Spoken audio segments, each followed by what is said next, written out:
बात उन दिनों की है जब जिलहिज्जा का चांद आसमान पर नया नया चमका था। हवा में एक अजीब सी खुशबू थी, अगरबत्ती की नहीं, मेहंदी की नहीं, बल्कि उस खुशबू की जो सिर्फ ईद के दिनों में आती है। वो खुशबू जो नमाज के बाद गले मिलने में होती है। वो खुशबू जो माँ के हाथों से पके हुए सेवइयों में होती है। वो खुशबू जो कुर्बानी के जानवरों के साथ साथ गलियों में घूमती है। इबादत की, त्याग की, अल्लाह की राह में सब कुछ लुटा देने की खुशबू। पूरे मेहरपुर गांव में यही खुशबू थी। मेहरपुर एक छोटा सा गांव था, पंजाब के उस कोने में जहाँ दूर दूर तक खेत फैले हुए थे और उन खेतों के बीच बीच में छोटे छोटे घर थे, जैसे किसी ने हरे दुपट्टे पर सफेद फूल बिखेर दिए हों। गांव में एक पुरानी मस्जिद थी। उसकी दीवारें पुरानी थी, लेकिन उसकी अजान की आवाज अभी भी जवान थी। हर सुबह जब मुअज्जिन की आवाज उठती तो लगता जैसे पूरी कायनात एक लम्हे के लिए रुक जाती है और अल्लाह की बड़ाई सुनती है। ईद उल अजहा के 10 दिन पहले से ही पूरा गांव जाग उठता था।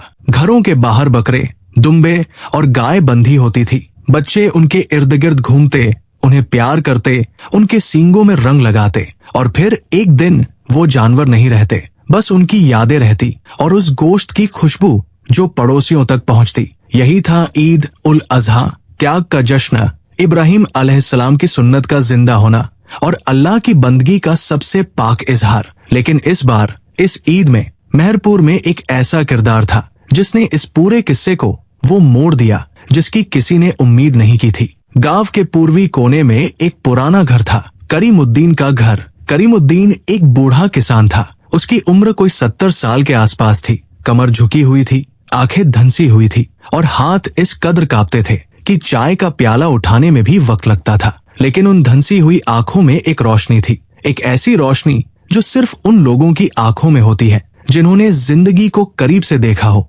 जिन्होंने दुख भी झेले हो और अल्लाह पर भरोसा भी रखा हो। करीमुद्दीन की बीवी बरसों पहले जा चुकी थी। उसके 2 बेटे थे, सलीम और वसीम, और एक बकरा था, जोहर। सलीम बड़ा बेटा था, उम्र कोई 30 साल, जिस्म भारी भरकम, आवाज ऊंची और राय हमेशा पक्की। वो हर बात में सबसे पहले बोलता था, चाहे उसे कुछ पता हो या न हो। उसे यकीन था कि दुनिया में जो कुछ भी है उसके बारे में उसे सबसे ज्यादा पता है। जब कोई उससे असहमत होता तो वो नाराज हो जाता और जब कोई उसकी बात मानता तो वो खुश हो जाता, भले ही उसकी बात गलत हो। सलीम की एक और खासियत थी, वो लालची था, लेकिन उसे ये पता नहीं था। वो सोचता था कि वो तो बस अपना हक मांगता है। वसीम छोटा बेटा था, उम्र कोई 25 साल, दुबला पतला, आंखें हमेशा चंचल। वसीम सलीम से थोड़ा होशियार था, लेकिन उसकी होशियारी में ईमानदारी नहीं थी। वो हर काम में ये सोचता, मुझे इससे क्या फायदा होगा।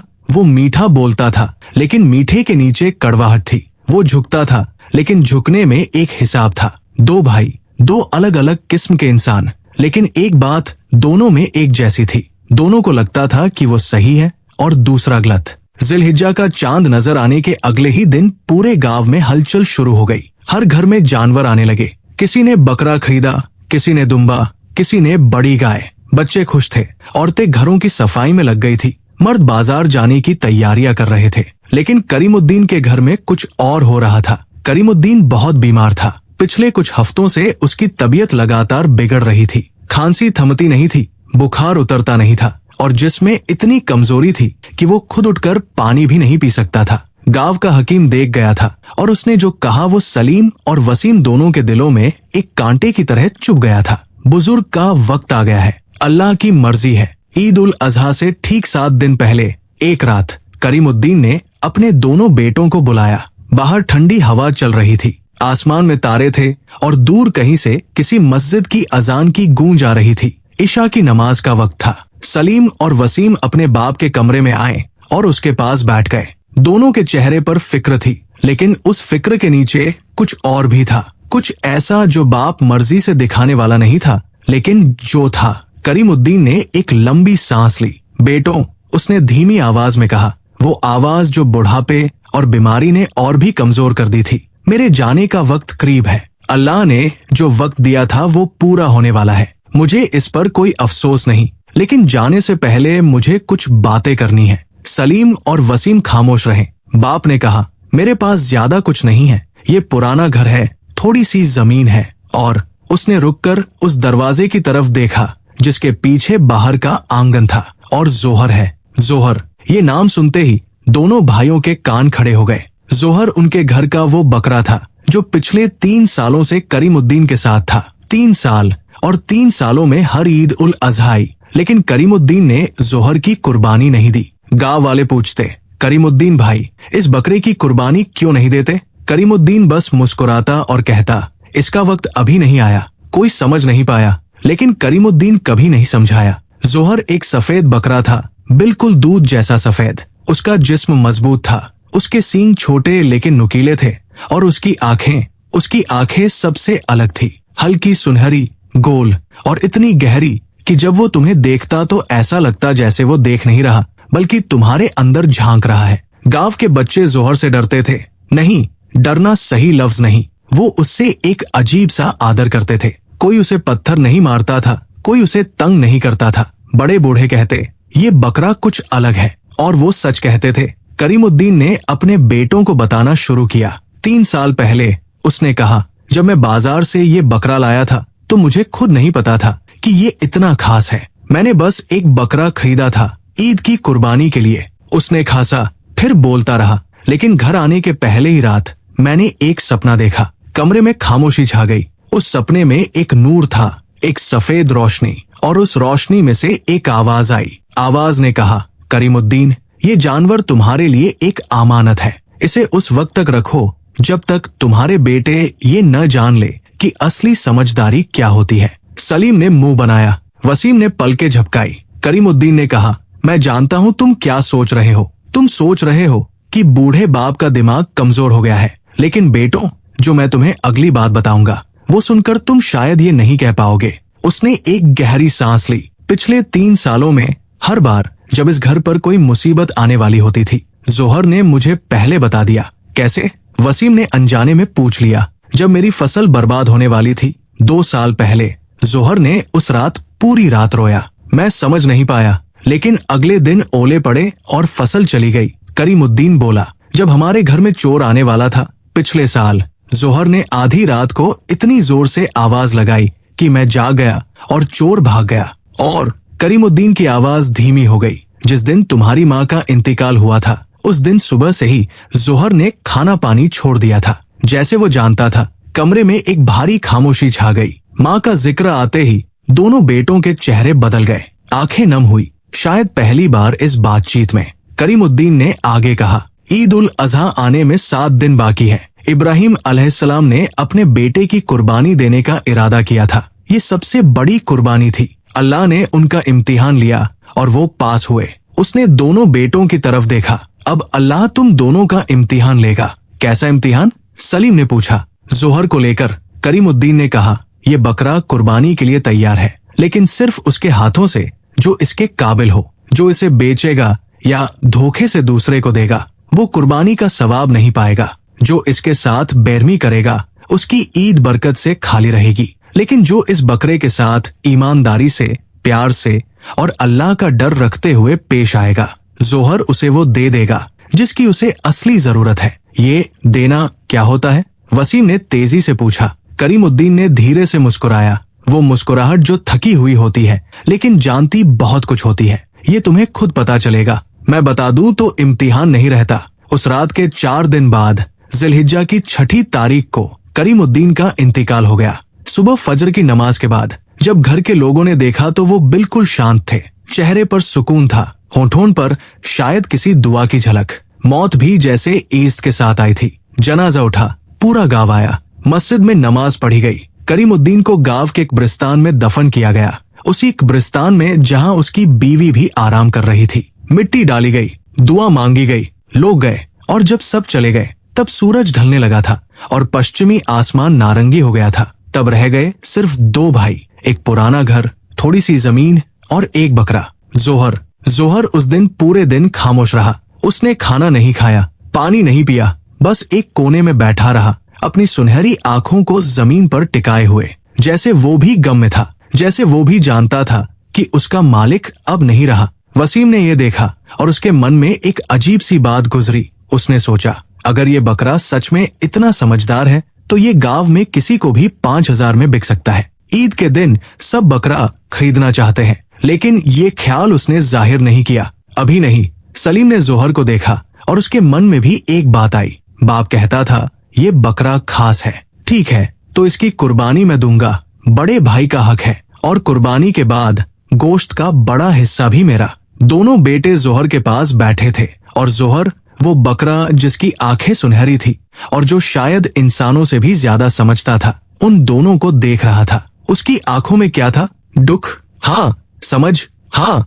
और कुछ ऐसा जो बताता था कि ये किस्सा अभी शुरू हुआ है, अभी बहुत कुछ बाकी है। ईद में अब 3 दिन बाकी थे। उस रात जब दोनों भाई अपने अपने कमरों में सो गए, आंगन में जोहर अकेला था। आसमान में तारे थे।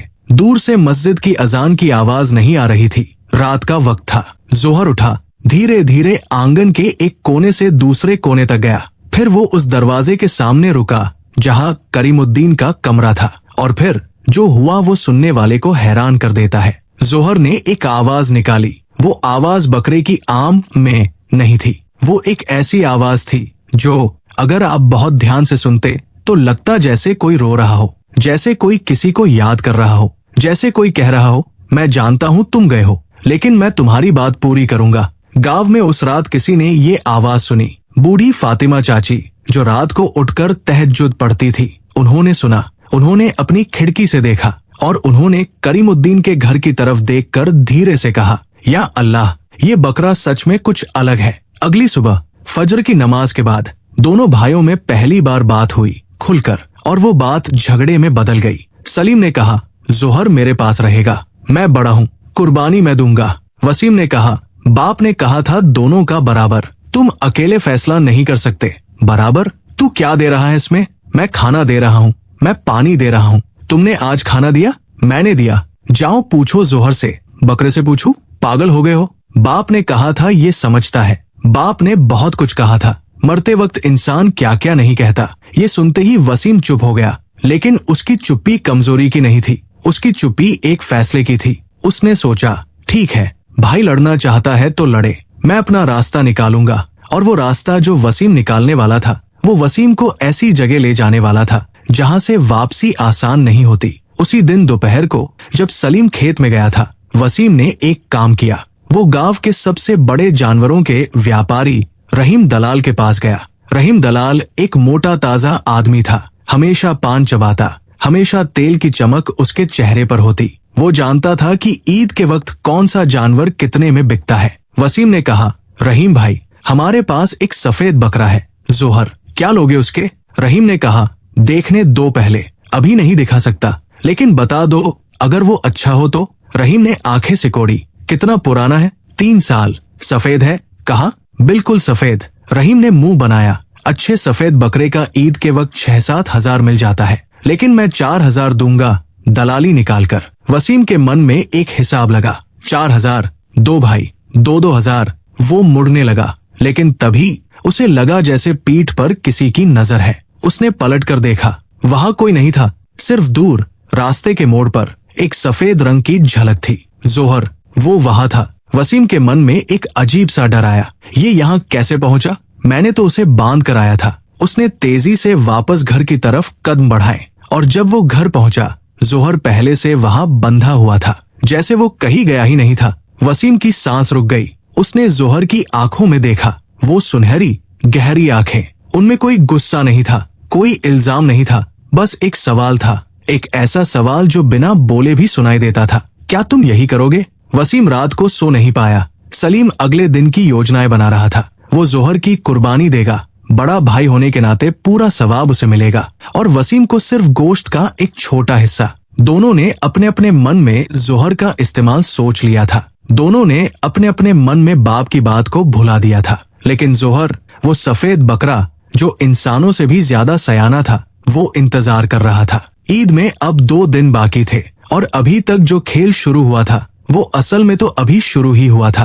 ईद में अब 2 दिन बाकी थे। मेहरपुर गांव में हर तरफ रौनक थी। बाजार में रंग बिरंगी दुकानें सजी हुई थी। बच्चे नए कपड़ों की फरमाइश कर रहे थे। औरतें मेहंदी लगवा रही थी। मस्जिद में रोज रात तकबीरें गूंजती थी। अल्लाहु अकबर, अल्लाहु अकबर, ला इलाहा इल्लल्लाह, वल्लाहु अकबर। लेकिन करीमुद्दीन के घर में, जहां बाप की मौत के गम की स्याही अभी सूखी भी नहीं थी, एक और तूफान उठ रहा था। सलीम और वसीम दोनों भाई रात से लेकर सुबह तक एक ही सोच में डूबे थे, जोहर का क्या करें। सलीम ने अपना फैसला कर लिया था। वो सुबह उठा, फजर की नमाज पढ़ी, हालांकि उसका दिल नमाज में कम और जोहर में ज्यादा था, और सीधे आंगन में गया। उसने जोहर की रस्सी पकड़ी और कहा, आज से ये मेरे कमरे के साथ है। मैं बड़ा हूँ, कुर्बानी मेरी जिम्मेदारी है। वसीम उसी वक्त दरवाजे पर आया। तुमने ये फैसला कब किया? मुझसे पूछा। तुझसे पूछना जरूरी नहीं। जरूरी नहीं? वसीम की आवाज तेज हो गई। बाप ने कहा था दोनों का बराबर। बाप नहीं रहे, सलीम ने ऊंची आवाज में कहा। ये जुमला हवा में कांटे की तरह चुभा। दोनों एक लम्हे के लिए रुक गए, और उस खामोशी में जोहर ने एक आवाज निकाली। वो आवाज न बहुत जोर की थी, न बहुत धीमी, लेकिन उसमें कुछ था, कुछ ऐसा जिसने दोनों भाइयों को एक लम्हे के लिए अपनी तरफ खींचा। दोनों ने जोहर की तरफ देखा। जोहर उन्हें देख रहा था, सुनहरी आंखें, गहरी, शांत, लेकिन कुछ कहती हुई। सलीम ने झल्लाकर कहा, क्या देख रहा है? बकरा है तू। और उसने जोहर की रस्सी खींची, लेकिन जोहर नहीं हिला। सलीम ने फिर खींचा। जोहर अपनी जगह से नहीं हिला, जैसे उसके पांव जमीन में गड़ गए हों। सलीम हैरान हुआ। उसने दोनों हाथों से रस्सी पकड़कर जोर लगाया। एक बार, दो बार, तीन बार। जोहर नहीं हिला। वसीम देख रहा था। उसके होठों पर एक हल्की सी मुस्कुराहट थी। सलीम का चेहरा लाल हो गया। उसने कहा, ठीक है, रह यहीं, और वो अंदर चला गया। वसीम ने जोहर की तरफ देखा, फिर उसने धीरे से कहा, शाबाश। जोहर ने वसीम की तरफ देखा, और इस बार उन आंखों में मुस्कुराहट नहीं थी। वो उसी तरह देख रहा था जैसे सलीम को देखा था। एक जैसी नजर दोनों के लिए। वसीम समझ गया, वो भी कोई बेहतर नहीं था जोहर की नजर में। उस दिन दोपहर को गांव में एक बात फैली। चाचा इमामुद्दीन, वो बुजुर्ग जो करीमुद्दीन के पुराने दोस्त थे, उन्होंने खबर सुनी कि दोनों भाई झगड़ रहे हैं। वो फौरन करीमुद्दीन के घर आए। चाचा इमामुद्दीन की उम्र 75 के करीब थी। सफेद दाढ़ी, छोटा कद, लेकिन जब वो बोलते थे तो पूरा कमरा सुनता था। उन्होंने पूरी जिंदगी कुरान पढ़ा था, हज किया था, और जो जिंदगी जी थी उसमें अल्लाह का खौफ हमेशा पहले था। उन्होंने दोनों भाइयों को बुलाया और सामने बिठाया। तुम्हारे बाप को गए अभी कितने दिन हुए? उन्होंने पूछा। दोनों चुप। 5 दिन। और तुम बकरे के लिए लड़ रहे हो? सलीम ने कहा, चाचा, मैं बड़ा हूँ।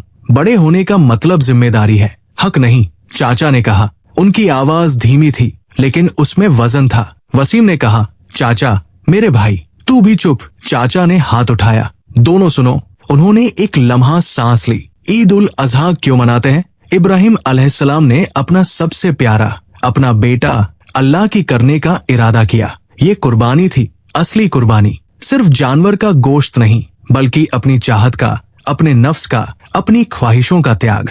और तुम दोनों? उन्होंने दोनों को एक एक करके देखा। तुम अपने बाप की कब्र की मिट्टी सूखने से पहले उनके बकरे के लिए लड़ रहे हो। कमरे में गहरी खामोशी थी। करीमुद्दीन ने मुझे एक बार बताया था जोहर के बारे में। चाचा ने कहा, उन्होंने कहा था, ये बकरा उसी के पास रहेगा जो इसका हकदार होगा, और हकदार वो होगा जो त्याग करना जानता हो। त्याग मतलब? सलीम ने पूछा। त्याग मतलब अपनी ख्वाहिश छोड़ना दूसरे के लिए। चाचा ने कहा, तुम दोनों में से जो पहले अपना दावा छोड़ेगा वो हकदार होगा। सलीम ने सोचा, मैं क्यों छोड़ू? मैं बड़ा हूँ। वसीम ने सोचा, मैं क्यों छोड़ू? मैंने ज्यादा मेहनत की है। दोनों चुप रहे। चाचा उठे और जाने लगे। दरवाजे पर रुककर बोले, ईद परसों है, सोच लेना। वो रात बहुत अजीब थी। सलीम को नींद नहीं आई। वो करवटें बदलता रहा। उसके मन में अजीब अजीब ख्याल आते रहे। उसे याद आई वो बात जो बाप ने कही थी, जोहर जानता है। उसे याद आया वो लम्हा जब जोहर नहीं हिला,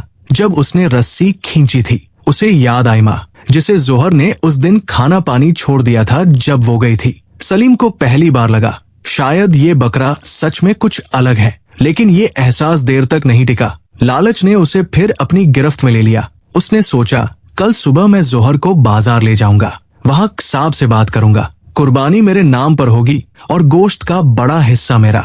उसने ये फैसला किया और आंखें बंद कर ली। लेकिन रात के दूसरे पहर में, जब आसमान पर जिलहिज्जा का चांद अपने पूरे जलाल में था, कुछ हुआ। सलीम की नींद खुली। उसने महसूस किया कि आंगन में कुछ अजीब है। वो उठा, पानी पिया और आंगन की तरफ गया। जोहर वहां था, लेकिन वो जो कर रहा था वो सलीम ने पहले कभी नहीं देखा था। जोहर एक जगह खड़ा था और उसकी नजर आसमान की तरफ थी। चांद की रोशनी में उसका सफेद जिस्म चमक रहा था और वो बिल्कुल खामोश था, इतना खामोश कि सलीम को अपनी अपनी सांसों की आवाज सुनाई दे रही थी। सलीम वहां खड़ा रह गया। उसे समझ नहीं आया कि वो क्या देख रहा है, लेकिन उस लम्हे में, उस चांदनी रात में उसके दिल में कुछ हुआ जो पहले कभी नहीं हुआ था। एक हल्की सी चुभन, जैसे जमीर जाग गया हो। उसने सोचा, बाप अभी गए हैं, उनकी रूह अभी आराम कर रही है और मैं उनके जाने के 5 दिन बाद उनके बकरे को लेकर लड़ रहा हूँ। पहली बार,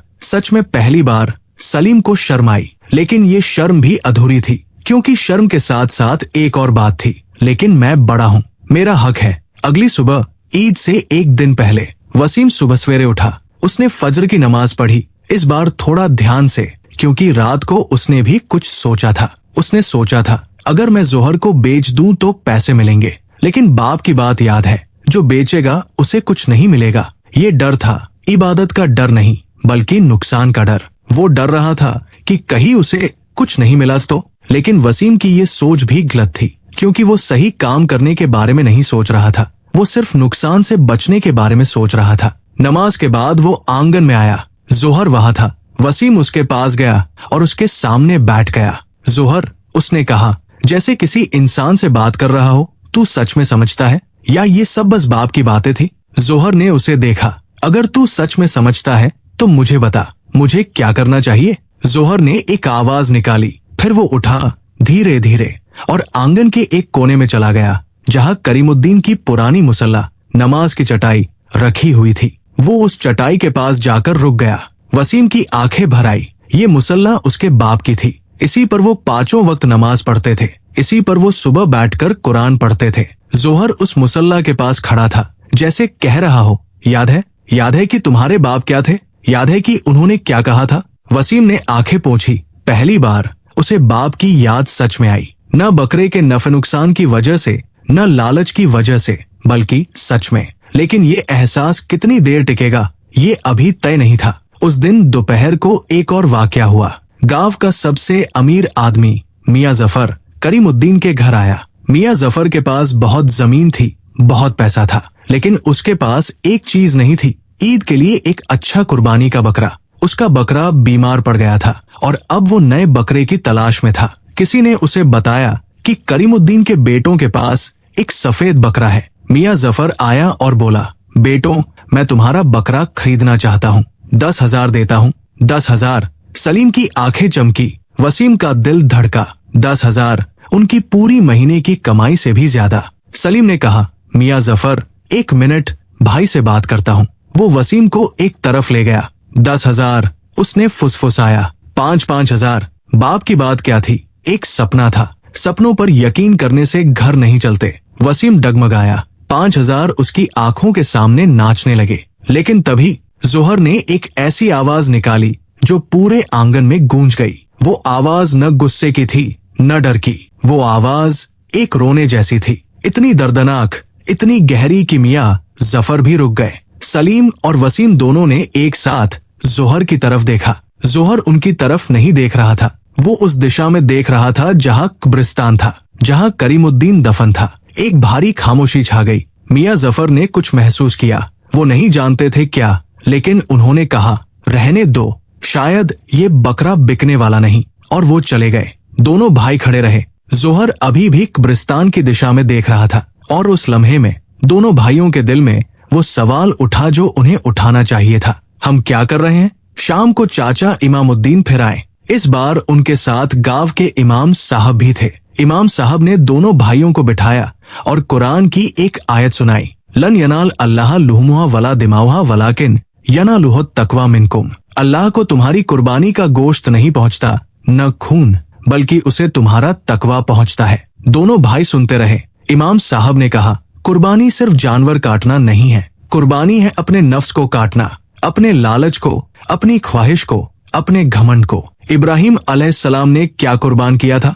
अपना सबसे प्यारा, अपना बेटा। और यही अल्लाह ने मांगा था, न गोश्त, न खून, बल्कि वो इरादा जो कहता है, अल्लाह मेरी सबसे प्यारी चीज भी तेरी है। अब मुझे बताओ। इमाम साहब ने दोनों को देखा, तुम दोनों में से कौन है जो इस बकरे की कुर्बानी देने के काबिल है? खामोशी। इमाम साहब उठे और जाने लगे। जाते जाते उन्होंने कहा, कल ईद है, अल्लाह देख रहा है। वो रात ईद से एक रात पहले दोनों भाइयों के लिए सबसे भारी रात थी। सलीम अपने कमरे में था, आंखें बंद थी लेकिन नींद नहीं थी। उसके दिमाग में इमाम साहब की बात घूम रही थी, अपने नफ्स को काटना। सलीम ने जिंदगी में कभी अपने नफ्स को नहीं काटा था। हमेशा वो मांगता था, हमेशा वो लेता था। देने की उसे आदत नहीं थी। लेकिन आज उस रात पहली बार उसने सोचा, अगर मैं वसीम को जोहर दे दूं अपनी मर्जी से तो क्या होगा। ये ख्याल आते ही उसके अंदर एक अजीब सी लड़ाई शुरू हो गई। एक आवाज कहती, दे दो, भाई है,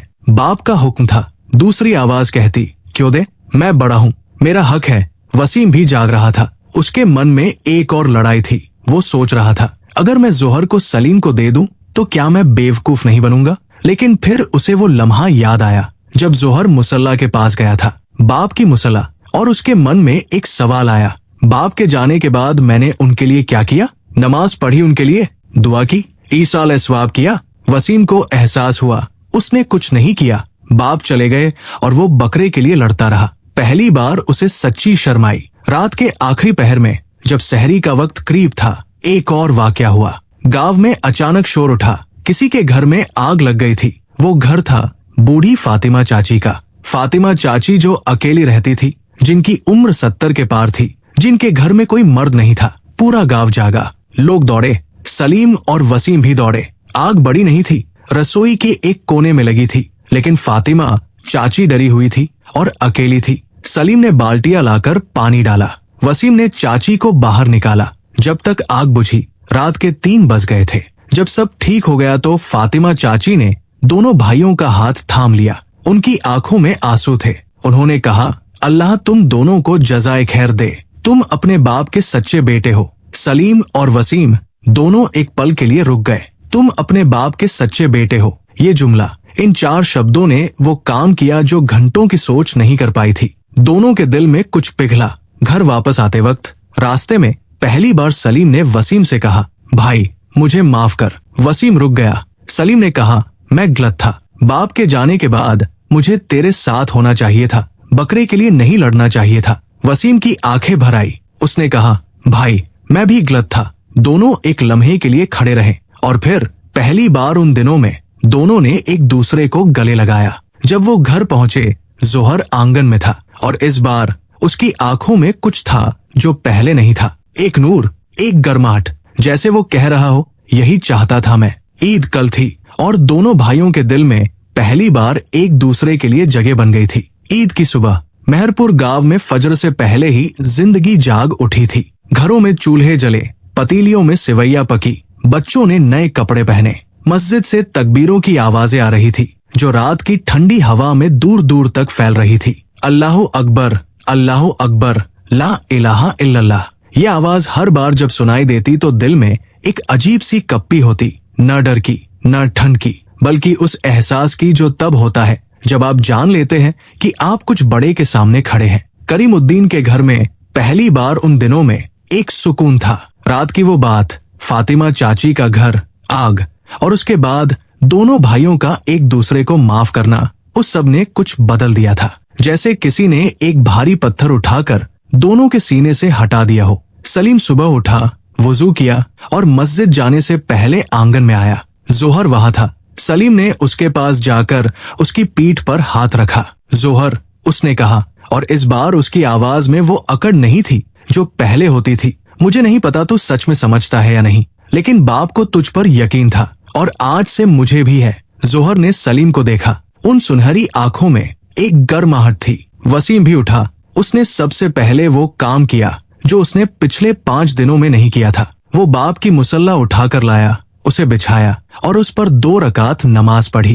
फिर उसने दुआ मांगी, या अल्लाह मेरे बाप को माफ कर, उन्हें जन्नत दे, उन्हें कब्र की तकलीफ से बचा। ये दुआ मांगते मांगते वसीम रो पड़ा और जब वो रोया तो लगा जैसे 5 दिन का बोझ एक साथ उतर गया। मस्जिद में ईद की नमाज हुई। पूरा गांव इकट्ठा था, बच्चे, बूढ़े, जवान। इमाम साहब ने खुतबा दिया और उस खुतबे में एक बात कही जो सलीम और वसीम दोनों के दिल में उतर गई। इब्राहिम अलैहिस्सलाम का इम्तिहान ये नहीं था कि वो अपने बेटे को कत्ल कर सकते हैं या नहीं। उनका इम्तिहान ये था कि उनकी मोहब्बत में अल्लाह पहले है या बेटा।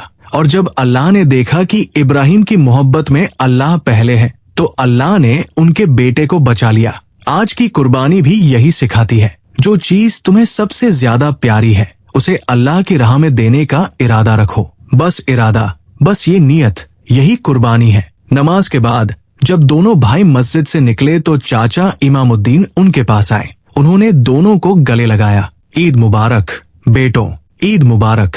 चाचा ने उनके चेहरे देखे और मुस्कुराए। लगता है कुछ बदला है। सली ने कहा, हाँ चाचा, कल रात। चाचा ने कहा, करीमुद्दीन की रूह को सुकून मिला होगा। घर वापस आकर दोनों भाई आंगन में बैठे। अब सवाल ये था, जोहर की कुर्बानी कौन देगा? लेकिन इस बार ये सवाल झगड़े का नहीं था। सलीम ने कहा, वसीम तू दे। वसीम ने कहा, नहीं भाई, तू बड़ा है, तू दे। मैं चाहता हूँ तू दे, मैं चाहता हूँ तू दे। दोनों हंसे। पहली बार उन दिनों में दोनों हंसे और उस हंसाई में एक सच्चाई थी। वो लालच का झगड़ा नहीं था, ये त्याग का झगड़ा था। दोनों देना चाहते थे, लेना नहीं। यही बदलाव था, यही वो लम्हा था जिसका इंतजार जोहर को था। तभी एक अजीब बात हुई। जोहर, जो अब तक एक जगह बंधा था, अचानक चलने लगा। उसकी रस्सी जो आंगन के खंबे से बंधी थी वो खुद ब खुद खुल गई। दोनों भाइयों ने देखा। जोहर धीरे धीरे चला और जाकर उस जगह रुक गया जहां करीमुद्दीन की मुसल्ला रखी थी। वहां रुककर उसने एक बार सलीम को देखा, एक बार वसीम को, फिर उसने आसमान की तरफ नजर उठाई और फिर वो खुद वापस अपनी जगह पर आकर खड़ा हो गया, ऐसे जैसे कह रहा हो, अब तुम तैयार हो, अब मैं तैयार हूँ। दोनों भाई चुप थे। दोनों के दिल भारी थे, लेकिन उस भारीपन में एक सुकून भी था। वसीम ने कहा, भाई मुझे एक बात कहनी है। कह। मैंने रहीम दलाल से बात की थी जोहर को बेचने के बारे में। सलीम ने एक लम्हे के लिए वसीम को देखा, फिर कहा, मैं भी बताता हूँ। मैंने सोचा था कि कुर्बानी मेरे नाम पर होगी और तुझे सिर्फ थोड़ा गोश्त दूंगा। खामोशी। फिर दोनों ने एक साथ कहा, माफ करना, और फिर दोबारा हंसी। इसी वक्त गांव के एक घर से खबर आई। वो घर था नासिर काका का, एक गरीब किसान जिसके 5 बच्चे थे और जो इस साल कुर्बानी देने में असमर्थ था। उसकी फसल बर्बाद हो गई थी, काराजा था और ईद के दिन उसके बच्चे उदास थे क्योंकि दूसरे घरों में कुर्बानी हो रही थी और उनके घर में नहीं। ये बात किसी ने सलीम और वसीम को बताई। दोनों भाइयों ने एक दूसरे को देखा। एक लम्हा, फिर सलीम ने कहा, जोहर की कुर्बानी नासिर काका के नाम पर होगी। वसीम ने कहा, और गोश्त उनके घर जाएगा और बाप के नाम पर ईसाल सवाब। ये फैसला होते ही जोहर ने एक आवाज निकाली। इस बार वो आवाज अलग थी, न दर्द की न रोने की। वो आवाज जैसे किसी ने कहा हो, यही था वो जवाब। जब साब आया और जोहर को कुर्बानी के लिए तैयार किया जाने लगा तो एक अजीब बात हुई। जोहर बिल्कुल शांत था, कोई हलचल नहीं, कोई घबराहट नहीं। वो उसी तरह शांत था जैसे इस्माइल अलैहिस्सलाम के बारे में कहा जाता है। जब उनके बाप उन्हें कुर्बान करने लगे तो उन्होंने कहा था, अब्बा जो आपको हुक्म हुआ है वो करिए, आप मुझे इंशाअल्लाह सब्र करने वालों में पाएंगे। जोहर भी शांत था, जैसे वो जानता था कि ये लम्हा आना ही था, जैसे वो जानता था कि ये उसकी मंजिल है। कुर्बानी हुई, बिस्मिल्लाह, अल्लाहु अकबर। और उस लम्हे में जब जोहर की रूह इस दुनिया से गई, दोनों भाइयों की आंखों में आंसू थे, न अफसोस के न पछतावे के, बल्कि एक गहरे एहसास के आंसू, जैसे कुछ पाक हो गया हो। गोश्त नासिर काका के घर गया। उनके 5 बच्चों के चेहरे जब उन्होंने गोश्त देखा वो खुशी देखने वाली थी। नासिर काका की आंखें भर आई। उन्होंने कहा, अल्लाह तुम दोनों को जजा दे, करीमुद्दीन भाई को जन्नत दे। शाम को दोनों भाई बाप की कब्र पर गए। वो चुपचाप वहां बैठे, फातिहा पढ़ी, दुआ मांगी। सलीम ने कहा, अब्बा हम देर से समझे, माफ करना। वसीम ने कहा, लेकिन समझ गए। हवा चली, ठंडी हल्की हवा, जैसे एक जवाब हो। वापस आते वक्त रास्ते में वसीम ने कहा, भाई जोहर के बारे में सोच रहा हूँ। क्या वो सच में समझता था हर बात? हमारा झगड़ा, हमारी नियत, हमारा दर्द, सब। सलीम चलता रहा, फिर बोला, और उसने हमें समझाया भी, बिना एक लफ्ज बोले। हाँ, बाप सही कहते थे। रात को जब दोनों सोने लगे तो आंगन में एक अजीब सी रोशनी थी, चांद की रोशनी। आंगन में वो जगह खाली थी जहां जोहर बंधा रहता था, लेकिन उस जगह की मिट्टी, अजीब बात, वो जगह आज भी उतनी ही साफ थी जितनी उस दिन थी जब जोहर पहली बार यहाँ आया था। जैसे वो जगह पाक थी, जैसे वहां कुछ था, कुछ ऐसा जो नजर नहीं आता लेकिन महसूस होता है। वो रात जोहर के जाने की पहली रात। दोनों भाइयों ने सबसे गहरी नींद सोए। ईद के अगले दिन, जिसे बड़ी ईद के बाद का पहला दिन कहते हैं, मेहरपुर में सुबह आई तो जिंदगी थोड़ी धीमी थी। कुर्बानियां हो चुकी थी, गोश्त बन चुका था, बच्चे रात तक खेलते रहे थे और अब घरों में एक सुकून भरी थकान थी। लेकिन करीमुद्दीन के घर में, उस पुराने घर में जहां एक बाप का गम था और एक बकरे की याद, कुछ अलग हो रहा था। सलीम सुबह उठा और पहला काम जो उसने किया वो था आंगन में जाना। जोहर की जगह, वो खाली जगह जहां 3 साल तक एक सफेद बकरा बंधा रहा था। सलीम वहां बैठ गया, बस बैठ गया। उसे समझ नहीं आया कि ये क्या है। ये दुख था, हाँ थोड़ा। ये अफसोस था, हाँ थोड़ा। लेकिन उस अफसोस का रंग पछतावे का नहीं था, बल्कि उस अफसोस में एक सीख थी, जैसे कोई बड़ा सबक पढ़ाकर चला गया हो। वसीम भी आया। उसने सलीम को देखा, कुछ नहीं बोला और उसके पास बैठ गया। दोनों भाई जो 3 दिन पहले एक बकरे के लिए लड़ रहे थे, आज उस बकरे की जगह बैठे हुए थे, खामोशी में। लेकिन ये खामोशी पहले वाली नहीं थी। पहले की खामोशी में गुस्सा था, बेगानापन था। आज की खामोशी में एक भाईचारा था। उस दिन दोपहर को चाचा इमामुद्दीन आए। वो ऐसे आए जैसे किसी ने बुलाया हो, लेकिन किसी ने नहीं बुलाया था। उन्होंने आते ही आंगन देखा, उस खाली जगह को देखा, मुस्कुराए। बैठो, उन्होंने कहा। दोनों भाई बैठ गए। चाचा ने कहा, तुम जानते हो जोहर ने तुम दोनों के लिए क्या किया? क्या? सलीम ने पूछा। उसने तुम दोनों को वो दिखाया जो तुम खुद नहीं देख सकते थे। क्या मतलब? चाचा ने कहा, इंसान की सबसे बड़ी कमजोरी ये है कि वो खुद को नहीं देख सकता। अपनी गलतियां, अपना लालच, अपना घमंड, ये सब उसे नजर नहीं आता। लेकिन जब कोई दूसरा, चाहे वो इंसान हो चाहे जानवर हो, उसे उसकी असलियत दिखाता है, तब वो बदल सकता है। जोहर ने तुम दोनों को आईना दिखाया। उसकी एक एक हरकत, खाना न खाना, रहीम दलाल के पास चलकर आना, मुसल्ला के पास जाना, कब्रिस्तान की तरफ देखना, ये सब आईना था। दोनों भाई सुन रहे थे और आईना देखकर जो बदल जाए वही समझदार है। चाचा ने एक और बात कही जो सालों बाद भी दोनों भाइयों को याद रहेगी। करीमुद्दीन ने मुझे एक बार बताया था उस सपने के बारे में।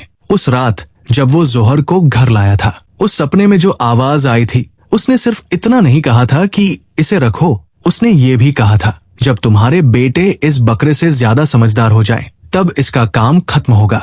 मतलब? वसीम ने पूछा। मतलब? चाचा ने कहा, जोहर यहाँ तब तक था जब तक तुम दोनों को उसकी जरूरत थी। जब तुम दोनों ने सीख लिया, वो चला गया। खामोशी। और अब? सलीम ने पूछा। अब तुम दोनों के हाथ में है। वो सबक जो जोहर ने पढ़ाया, उसे याद रखो या भूल जाओ। वो दिन गुजरा, लेकिन उस दिन कुछ और भी हुआ जो उस पूरे किस्से का सबसे अहम हिस्सा था। नासिर काका का छोटा बेटा, जिसका नाम था बिलाल, दोपहर को दौड़ता हुआ करीमुद्दीन के घर आया। उसकी उम्र कोई 10 साल थी। उसके हाथ में एक चीज थी, एक तस्वीर, बच्चों की तस्वीर जो उसने खुद बनाई थी, पेंसिल से, एक सफेद बकरे की। उसने वो तस्वीर सलीम को दी और कहा, चाचा ये आपके लिए। कल वो बकरा हमारे घर आया था। अब्बू कहते हैं वो बकरा अल्लाह का था। सलीम ने वो तस्वीर हाथ में ली, उस बच्चे की बनाई हुई कच्ची सच्ची तस्वीर। सफेद बकरा, सुनहरी आंखें, बच्चे ने पीले रंग से आंखें बनाई थी। सलीम की आंखें भर आई।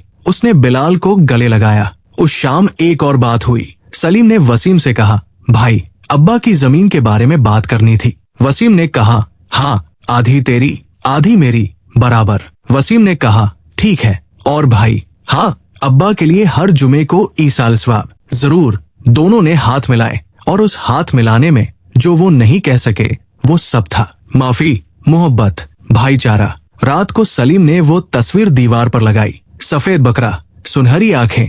उसने उस तस्वीर को देखा और सोचा, 3 साल तुम इस घर में रहे, हम दोनों को इंसान बनाया। शुक्रिया जोहर। और उसी रात जब पूरा गांव सो रहा था, आंगन में उस खाली जगह पर चांद की रोशनी पड़ी। कोई नहीं था वहाँ, लेकिन उस रोशनी में, उस जगह की मिट्टी पर कुछ था।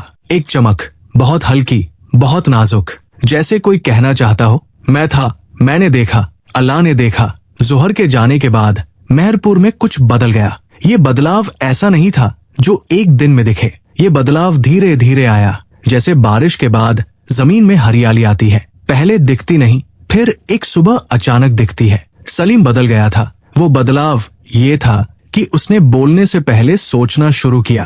पहले जब वो किसी से बात करता था तो पहले बोलता था, बाद में सोचता था। अब उसने उल्टा करना शुरू किया, पहले सोचता था फिर बोलता था। गांव वालों ने नोटिस किया, सलीम बदल गया है। हाँ, पहले बड़ा अकड़ू था, अब ठीक है। वसीम भी बदल गया था, उसकी चालाकी कम नहीं हुई थी, लेकिन अब उस चालाकी में ईमानदारी आ गई थी। वो अब भी होशियार था, लेकिन उस होशियारी से वो दूसरों का फायदा सोचता था, सिर्फ अपना नहीं। ये छोटी बात नहीं थी। ईद के 15 दिन बाद गांव में एक मसला आया। दो घरों के बीच जमीन का झगड़ा था। एक पुरानी दीवार किसकी है ये तय नहीं हो रहा था। दोनों घर वाले आपस में बोलना बंद कर चुके थे। बच्चे भी आपस में नहीं खेल रहे थे। चाचा इमामुद्दीन बीमार थे, वो बीच में नहीं आ सकते थे। किसी ने सलीम और वसीम को बुलाया। दोनों भाई गए। पहले उन्होंने दोनों तरफ की बात सुनी, बिना बीच में बोले। फिर सलीम ने कहा, दीवार किसकी है ये मैं नहीं जानता, लेकिन ये जानता हूँ कि दो घर जो पड़ोसी हैं वो दुश्मन बन जाए, ये किसी का फायदा नहीं। वसीम ने कहा, दीवार बनाने में कुछ पैसा लगेगा, हम दोनों आधा आधा देते हैं। दोनों घर वाले भी आधा आधा। दीवार नई बनाओ और किसी का नाम नहीं आएगा। दोनों तरफ के लोग चुप रहे। फिर एक ने कहा, ठीक है। दूसरे ने कहा, ठीक है। झगड़ा खत्म। गांव वालों ने देखा, ये दोनों कब समझदार हो गए। बूढ़ी फातिमा चाची ने, जिनका घर इन्हीं दोनों ने बुझाया था, कहा, जब से उनका वो सफेद बकरा गया, उस बकरे ने कुछ करके गया है इन दोनों पर। लोग हंसे, लेकिन हंसी में यकीन था। उन्हीं दिनों में एक और बात हुई। नासिर काका, जिनके घर जोहर का गोश्त गया था, उनका बड़ा बेटा इमरान शहर से वापस आया था। वो शहर में पढ़ता था। उसने सलीम और वसीम से मिलकर कहा, चाचा, आपने हमारे घर जो किया वो हम नहीं भूलेंगे। सलीम ने कहा, हमने क्या किया? जोहर ने किया, हम तो बस पहुंचाने वाले थे। इमरान ने पूछा, जोहर? और फिर दोनों भाइयों ने इमरान को पूरी कहानी सुनाई। इमरान सुनता रहा। जब कहानी खत्म हुई तो उसने कहा, ये कहानी तो मुझे अपने मदरसे में सुनानी चाहिए। धीरे धीरे जोहर की कहानी पूरे गांव में फैल गई। हर घर में, हर चाय की दुकान पर, हर मस्जिद की बैठक में लोग कहते, सुना करीमुद्दीन के बेटों का किस्सा? उनका एक बकरा था, जोहर, जो इंसानों से भी ज्यादा समझदार था। और हर बार ये कहानी सुनाई जाती, हर बार इसमें एक नई बात जुड़ जाती। कुछ लोग कहते, वो बकरा असल में एक फरिश्ता था। कुछ कहते, नहीं, बस अल्लाह का करम था। कुछ कहते, जो भी था, उसने दो बेटों को इंसान बनाया। लेकिन इस सब में एक बात थी जो सलीम और वसीम ने कभी नहीं बताई। वो चमक, वो रोशनी जो उस रात जोहर की जगह पर थी। वो बात उन्होंने सिर्फ एक दूसरे को बताई और बस। क्योंकि कुछ चीजें ऐसी होती हैं जो बताई नहीं जाती, बस महसूस की जाती है। एक महीने बाद सलीम ने एक काम किया जो उसने पहले कभी नहीं किया था। उसने बाजार जाकर एक छोटा बकरा खरीदा, नया, सफेद, छोटा। उसने उसका नाम रखा जोहर नहीं बल्कि नूर। जोहर का नाम दोबारा नहीं दूंगा, उसने वसीम से कहा। वो नाम उसी का था, लेकिन उसकी याद में एक जानवर घर में रहेगा जिसका ख्याल रखूंगा। वसीम मुस्कुराया, और इस बार न बेचूंगा न लड़ूंगा। नूर घर आया, और अजीब बात, नूर बिल्कुल जोहर जैसा नहीं था। वो चंचल था, शरारती था, हर चीज में मुंह मारता था। लेकिन सलीम उस पर कभी नाराज नहीं होता था। वसीम हंसता था, भाई ये जोहर नहीं है। सलीम कहता था, जानता हूँ, लेकिन जोहर ने सिखाया था कि जानवर भी अल्लाह की नेमत है, उनसे प्यार करना चाहिए। और यही एक सीख उन दोनों की जिंदगी बदल गई थी। उस साल की आखिरी रात, जब दिसंबर की ठंड में मेहरपुर का हर घर सिकुड़ गया था, सलीम और वसीम अपने आंगन में बैठे थे। आग जल रही थी, छोटी सी। दोनों चाय पी रहे थे। वसीम ने कहा, भाई इस साल क्या क्या हुआ? सलीम ने कहा, हाँ, अब्बा गए, हाँ, जोहर गया, हाँ, लेकिन हम मिले। सलीम ने चाय का कप नीचे रखा। उसने वसीम को देखा, हाँ भाई, हम मिले। आग की रोशनी में उस ठंडी रात में दोनों भाई थे, और कहीं किसी जगह एक सफेद बकरे की रूह थी, शांत, मुतमईन, क्योंकि उसका काम पूरा हो गया था। कई साल गुजर गए। मेहरपुर गांव में बहुत कुछ बदला। नई सड़क बनी, बिजली आई, बच्चे शहर पढ़ने जाने लगे। लेकिन जो नहीं बदला वो था उस गांव का दिल। और उस दिल में हर ईद उल अजहा पर एक कहानी जरूर सुनाई जाती थी, जोहर की कहानी। बच्चे पूछते, वो बकरा सच में इतना समझदार था? बूढ़े कहते, समझदार? उससे ज्यादा समझदार तो बहुत से इंसान नहीं होते। सलीम की उम्र अब 45 के करीब थी। उसके अपने बच्चे थे 3, एक बेटी 2 बेटे। वो हर साल अपने बच्चों को जोहर की कहानी सुनाता था, लेकिन वो कहानी सुनाने से पहले एक बात हमेशा कहता था, ये सिर्फ एक बकरे की कहानी नहीं है, ये इंसान की कमजोरी और अल्लाह की रहमत की कहानी है। उसके बड़े बेटे ने एक बार पूछा, अब्बा जोहर कहाँ गया? सलीम ने ऊपर आसमान की तरफ देखा, जहाँ से आया था। अल्लाह के पास? हाँ, क्या वहाँ बकरे होते हैं? सलीम हंसा, वो हंसाई जो सालों के सफर के बाद आती है। अल्लाह की दुनिया बहुत बड़ी है बेटे, उसमें बहुत कुछ है जो हम नहीं जानते। वसीम की जिंदगी भी बदल गई थी। उसने एक छोटी सी दुकान खोली, ईमानदारी से चलाता था। गांव वाले उस पर भरोसा करते थे। कोई पूछता, वसीम पहले तो तू बड़ा चालाक था, अब इतना सीधा कैसे हो गया? वसीम हंसता और कहता, एक बकरे ने सिखाया। लोग सोचते वो मजाक कर रहा है, लेकिन वसीम जानता था ये मजाक नहीं था। उस साल ईद उल अजहा से एक हफ्ते पहले चाचा इमामुद्दीन बहुत बीमार पड़ गए। उम्र 90 के करीब थी, जिस्म जवाब दे चुका था। सलीम और वसीम दोनों उनके पास रोज जाते थे। एक दिन चाचा ने दोनों को पास बुलाया। उनकी आवाज बहुत धीमी थी, जैसे किसी दिए की लौ जो बुझने से पहले एक बार और टिमटिमाती है। उन्होंने कहा, बेटों मेरा भी वक्त आ गया, लेकिन जाने से पहले एक बात। दोनों सुन रहे थे। तुम दोनों ने जो सीखा जोहर से, अपने बाप के जाने से, उस ईद की रात से, वो मत भूलना और अपने बच्चों को सिखाना। क्या सिखाना है चाचा? सलीम ने पूछा। चाचा ने एक लंबी सांस ली। ये कि इंसान की असली कुर्बानी जानवर की कुर्बानी नहीं है। असली कुर्बानी है अपने नफ्स की, अपने लालच की, अपने घमंड की, अपनी जिद की। जब तक इंसान ये कुर्बानी नहीं देता, ईद उल अजहा का असल मतलब उसे समझ नहीं आता। इब्राहिम अलैहिस्सलाम ने अपनी सबसे बड़ी ख्वाहिश, अपना बेटा अल्लाह की राह में देने का इरादा किया। अल्लाह ने उनका बेटा वापस कर दिया, लेकिन उनका इरादा कबूल कर लिया। जोहर ने तुम दोनों को यही दिखाया कि तुम्हारी सबसे बड़ी ख्वाहिश क्या है और क्या तुम उसे अल्लाह की राह में छोड़ सकते हो। तुम दोनों ने छोड़ा, दोनों ने अपना दावा छोड़ा, और उसी लम्हे से अल्लाह ने तुम दोनों को एक दूसरे से मिलवा दिया। चाचा इमामुद्दीन ईद से 2 दिन पहले इस दुनिया से गए। उनका जनाजा पूरे गांव ने पढ़ा और उनकी कब्र करीमुद्दीन की कब्र के पास ही बनाई गई। दोनों पुराने दोस्त, अब हमेशा के लिए पड़ोसी। उस ईद पर जो चाचा के जाने के 2 दिन बाद थी, सलीम और वसीम ने कुर्बानी दी। इस बार कोई झगड़ा नहीं था, कोई दावा नहीं था, बस एक नियत थी, अल्लाह के लिए, बाप के लिए, चाचा के लिए। और गोश्त पूरा गांव के गरीब घरों में बंट गया। ईद की नमाज के बाद जब दोनों भाई मस्जिद से निकले, सलीम ने रुककर आसमान की तरफ देखा। नीला साफ आसमान, जिलहिज्जा का सूरज। उसे याद आया वो रात जब करीमुद्दीन ने जोहर के बारे में बताया था। वो रात जब जोहर पहली बार उसकी आंखों में मिला था, सुनहरी गहरी आंखें। वो लम्हा जब जोहर ने रस्सी पकड़ी हुई थी और नहीं हिला था। वो सुबह जब जोहर मुसल्ला के पास गया था। वो रात जब फातिमा चाची के घर आग लगी थी। वो ईद की सुबह और वो फैसला जो दोनों भाइयों ने मिलकर किया था, सब याद आया।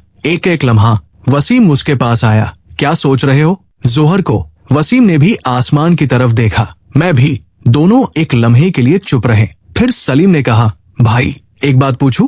पूछ। अगर वो ईद, वो पहली ईद दोबारा आए और हम वही हो जो थे, तो हम क्या करते? वसीम ने सोचा, फिर बोला, शायद वही जो किया था, लड़ते। सलीम ने कहा, हाँ, इसीलिए जोहर था, इसीलिए वो सब हुआ। अल्लाह की रहमत है। वसीम ने कहा, वो हमें हमारी गलतियों से खुद सीखने देता है, लेकिन कभी कभी एक मदद भी भेज देता है। जोहर वो मदद था। हाँ, उस शाम सूरज ढलने से पहले दोनों भाई बाप की कब्र पर गए, फिर चाचा इमामुद्दीन की कब्र पर। दोनों ब्रो के पास बैठे, फातिहा पढ़ी, दुआ मांगी। सलीम ने कहा, अब्बा, आपका जोहर, उसने वो किया जो शायद कोई इंसान भी न कर पाता। आपने सही कहा था, वो कोई आम बकरा नहीं था। हवा चली, ठंडी, हल्की, जैसे जवाब हो। घर वापस आते वक्त आंगन में नूर था। वो छोटा बकरा जो सलीम ने जोहर के जाने के बाद लाया था, वो अब बड़ा हो गया था। सफेद नहीं था, काला सफेद मिला हुआ था। शरारती था,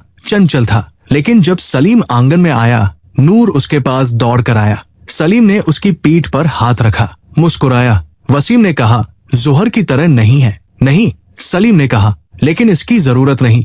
जोहर एक बार ही आता है। रात को जब बच्चे सो गए और घर शांत हो गया, सलीम अपने कमरे में बैठा था। दीवार पर अभी भी वो तस्वीर थी, बिलाल की बनाई हुई, सफेद बकरा, सुनहरी आंखें। सलीम ने उस तस्वीर को देखा और उसने सोचा उन सब लोगों के बारे में जो इस कहानी के हिस्से थे। करीमुद्दीन जो चला गया लेकिन एक सबक छोड़ गया, चाचा इमामुद्दीन जो हर मोड़ पर रहनुमा बने, फातिमा चाची जिनकी आग ने 2 भाइयों को जोड़ दिया, नासिर काका का बेटा बिलाल जिसने एक तस्वीर बनाई जो सालों बाद भी दीवार पर है, और जोहर वो सफेद बकरा जो इंसानों से भी ज्यादा सयाना था। सलीम ने आंखें बंद की और उसके जहन में एक आयत आई जो इमाम साहब ने उस ईद की नमाज में सुनाई थी। लन यनाल अल्लाह लुहमुहा वला दिमाउहा वलाकिन यनालुहु तकवा मिनकुम। अल्लाह को तुम्हारा गोश्त नहीं पहुंचता, अल्लाह को तुम्हारा खून नहीं पहुंचता, अल्लाह को पहुंचता है तुम्हारा तकवा। और यही वो सबक था जो जोहर ने पढ़ाया था। कुर्बानी गोश्त की नहीं, नफ्स की। ईद जानवर काटने की नहीं, अपने लालच को काटने की। इब्राहिम अलैहिस्सलाम की सुन्नत जानवर खरीदने की नहीं, अपनी सबसे बड़ी ख्वाहिश अल्लाह की राह में देने के इरादे की। और ये किस्सा जो आज तुम सुन रहे हो, ये किस्सा आज भी मेहरपुर में सुनाया जाता है। हर ईद उल अजहा पर जब बच्चे पूछते हैं ईद क्यों मनाते हैं, तो बड़े कहते हैं बैठो एक किस्सा सुनाते हैं, 2 बेवकूफ भाइयों और एक सयाने बकरे का। इंसान की सबसे बड़ी बेवकूफी ये है कि वो समझता है वो सब जानता है, और सबसे बड़ी समझदारी ये है कि वो मान ले कि वो नहीं जानता। अल्लाह कभी कभी सबक ऐसी जगह से देता है जहाँ से हम उम्मीद नहीं करते। एक बकरे से, एक आग से, एक बच्चे की तस्वीर से। ईद उल अजहा पर जानवर की कुर्बानी देते वक्त ये सोचो मेरे अंदर क्या है जो मुझे अल्लाह से दूर रखता है, वो कुर्बान करो। यही असली ईद है।